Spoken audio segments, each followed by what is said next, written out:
Welcome back, members of Eagle Creek. This is Dustin Frost, Assistant Golf Course Superintendent. We're back at our bee apiary here out on 15, and Paul Shanon is back to explain some more things to us today. Paul, what do you have for us today? I just wanted to go over a couple of key tools that a beekeeper needs to have, along with the inner workings of a beehive. Thank you, Paul. As a reminder, Paul is from Strictly Beesness, and also, if you see our honey bottles at the pro shop or on the table, he is the person in charge of that. So what I'd like to go over with you folks here are a couple of primary tools that are needed in the beekeeping world. Of course, starting with number one is the smoker. A lot of people believe that the smoker puts the bees to sleep, which is not true. All we're doing is essentially mimicking a forest fire. Okay, so what we put inside here is pine needles, and by smoking the hive, you trick the bees into thinking, oh my goodness, something is wrong. Could possibly be a forest fire, and they're not sure when or if this hive is going to be around. So what they do instinctively is gorge themselves in honey, and they're on the offense, save yourself kind of thing.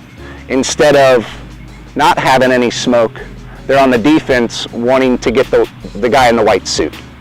So this kind of puts the bees more on your level. And then a hive tool. Hive tool is just essentially a pry bar.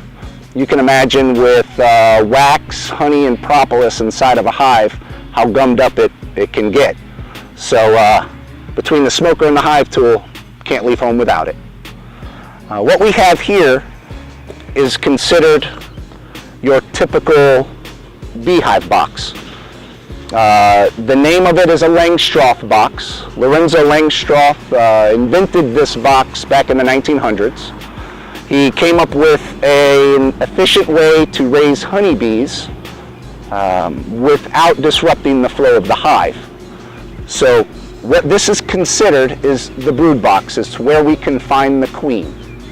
So inside the brood box, we'll take the lid off.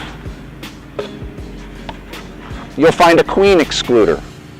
Now this queen excluder essentially is like a jail cell. It only allows the worker bees to go up through it into your honey supers, keeping the queen and the drones down in the brood box where they need to be.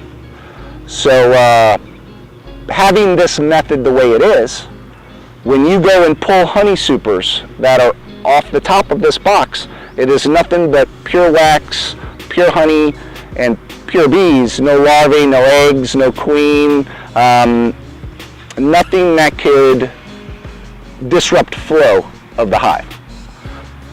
Underneath the queen excluder, this is considered to be a 10-frame brood box. What I mean by 10 frames, we have 10 frames going across inside. In a frame, we put what's called foundation. I use a plastic cell foundation. It just tends to be a little bit more durable. And it's got the honeycomb pattern on the foundation.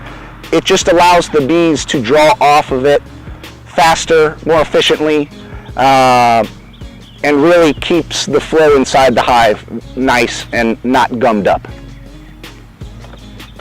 At the bottom here, this is the entrance where the worker bees, which are the foraging bees, and the drones go in and out of the hive. The queen only comes out every now and then to do a mating flight.